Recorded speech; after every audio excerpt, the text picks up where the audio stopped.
Sagarmatha, the goddess of the sky as she is known in Nepal, came into being over 60 million years ago. It was only in 1865 that she was named Everest by the British Surveyor General of India, Sir George Everest, after his first measurement of her height, over 29,000 feet. A mountain range of such magnitude has had significant allure to all men who seek adventure.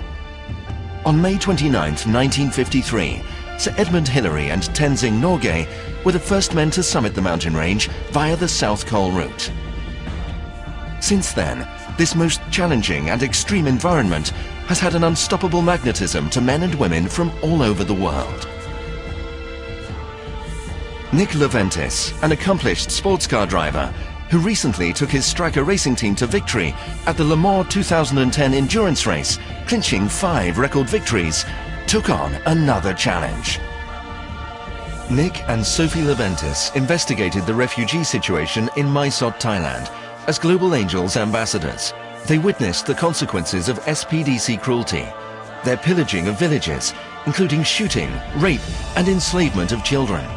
This resulted in over 120,000 refugees fleeing from Burma to Mysot. With Sophie, Nick decided that he would attempt the highest tandem altitude skydive in the Himalayas. This event would prove the vehicle to raise just under £100,000 for displaced Burmese children in the Mysot region.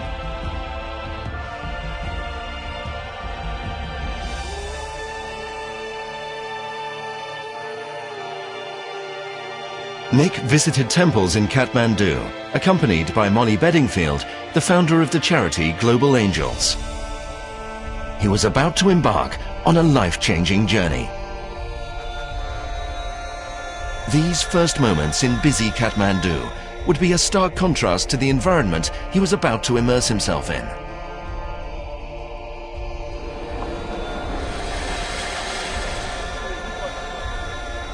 As the plane takes off from Kathmandu, the vast Himalayan mountain ranges would come into view for the first time.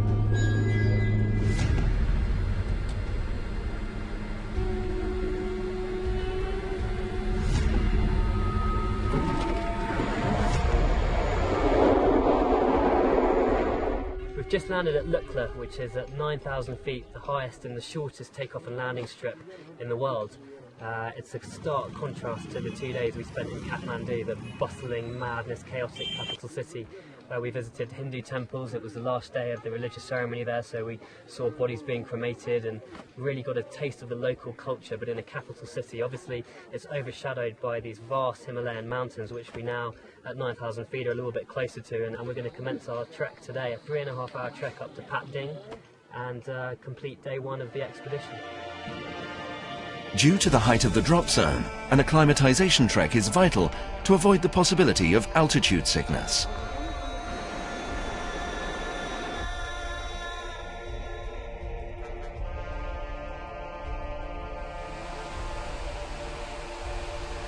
We've just entered Sagarmatha National Park through the Munja Gate. It's a large national park and one of the main thoroughfares up to Namche and the higher areas in base camp. Beautiful. We'll obviously be crossing large canyons over bridges, and it's really stunning, it really is. You can definitely notice the altitude. It's getting harder and harder to climb, and getting really excited now because it's the reality of what we're about to do is hitting in.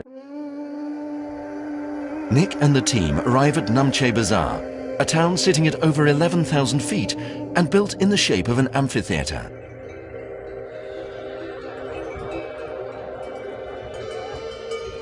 We came up about 20 minutes up above Namche, hoping to get a view of Everest for the first time, but as you can see behind me, the clouds have just come in so quickly. I mean, when we started this morning, it was quite a clear blue sky, but in a matter of about 15 to 20 minutes, the whole clouds have just come in and can't see really much rather than about 100 meters up. The next day, Nick leaves for Tame, the final destination of his acclimatization trek.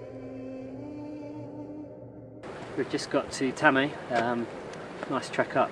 But about half an hour ago, it was clear blue sky, really warm, sort of t-shirt weather, and in about the last half an hour, it's got really cold. Bit concerned because, you know, taking off from the drop zone up to the altitude we're going to be jumping at takes a good 45 minutes to an hour, and this weather's closer than 15 minutes, let alone that. Jumping out of the plane into free fall and then into the glide at the end, you know, if the weather can close in this quickly, you'd be having serious problems.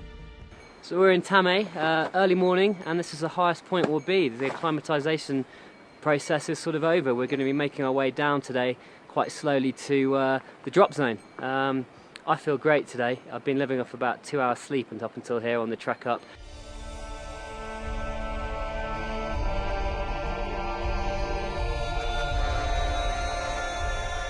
About to cross a river caused by melting glaciers, obviously.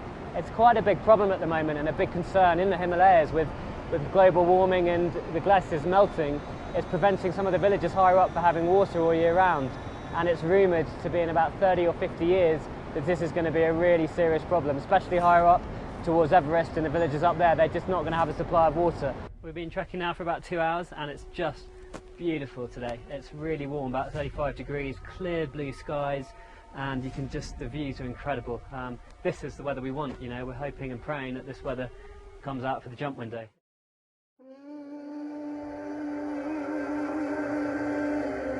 And this is the weather that we've been dreaming of since we've been here. I got my first proper view of Everest this morning and it's just breathtaking, really blows you away.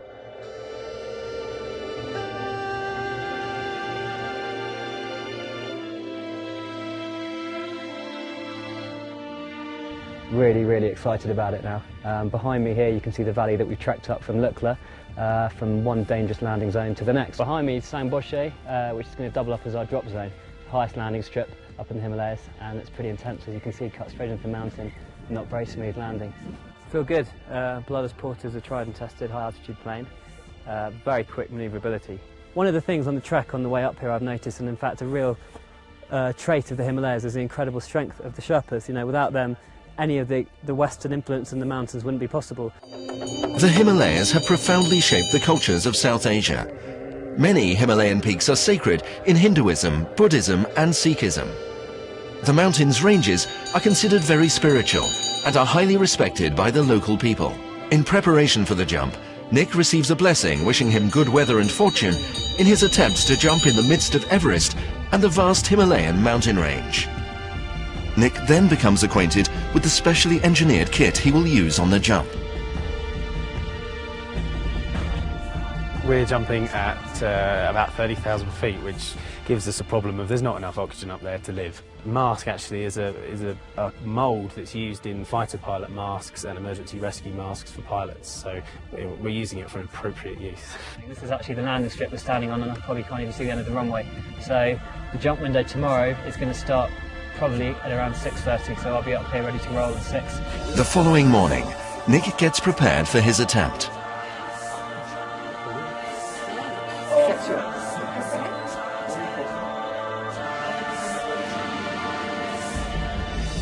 The plane just take off with Nick inside. We tend to go for the highest tandem ever done. Depending on the wind, today it's really windy, at least more than 60 knots. Yeah, actually we have cancelled the jump because of the clouds. You know, got up quite high, got really good views of Everest. It's pretty amazing actually. But cloud cover was, came in pretty quickly, and I think it's just too dangerous really to give it a shot. I think Wendy was very wise with the foresight to call the jump off. It was kind of touch and go. Okay, it's about 11:30, and there's a bit of a window in the weather now, so we're going to give it another go and see how successful we can be.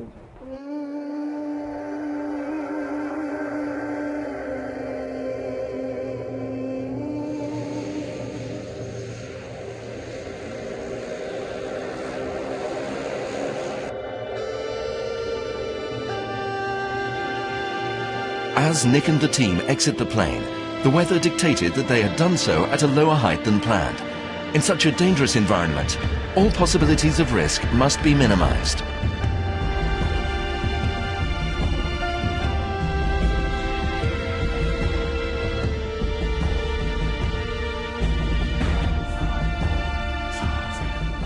Today, the sun's finally come out after 5 days of really atrocious weather. There's a cyclone off India which caused a bit of a depression over this area we've been in, and it's been really hard work. This will be our third attempt. First attempt we got up there and we had to abort, the clouds came in. Second attempt we got up there, we got a jump, the clouds still came in and it was just too warm to climb higher. We had quite a few people in the plane to film it and that just didn't pay to our favour.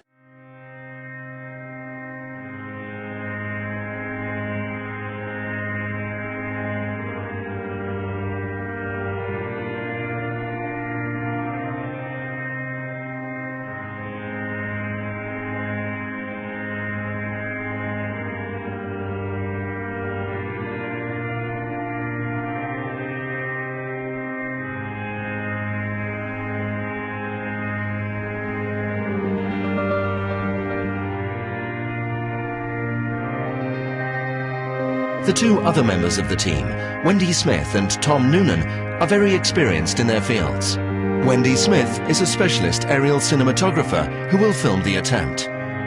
She has over 18,000 jumps to her name and is both World and Guinness Book of Record holder, as well as an Emmy Award winner. Tom Noonan, Nick's tandem partner, has made over 3,500 skydives and is in charge of the tandem skydiving program of Everest Skydive.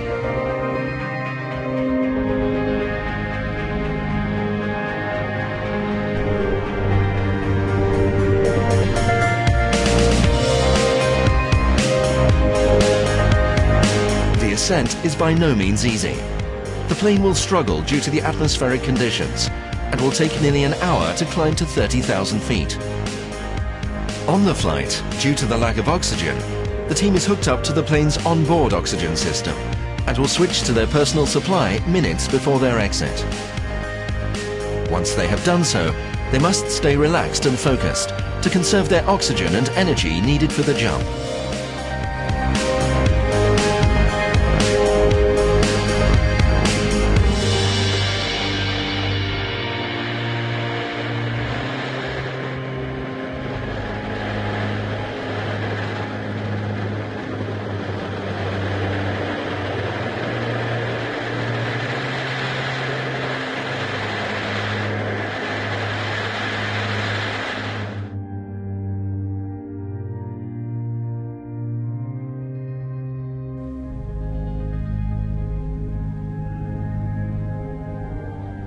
As the team comes in for a successful landing, they are still experiencing the physical effects of such a high-altitude jump.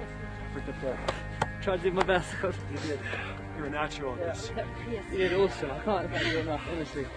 And Tom, Wendy and Tom, honestly, stars of the show. Awesome, I think we did it.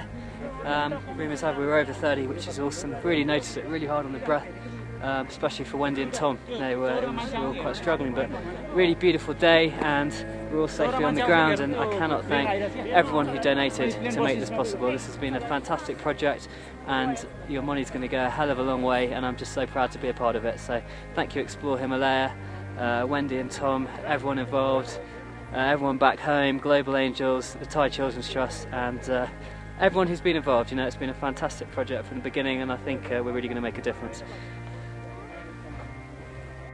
The money raised from this event will change the lives for the children of Mysot. There is still so much to do, and Nick will continue finding ways to support the Burmese children. As the sun descends on the Himalayan mountains, and Nick and his team reflect on the feat of completing their challenge, the challenge continues for the Burmese children, and everything we can do to support them.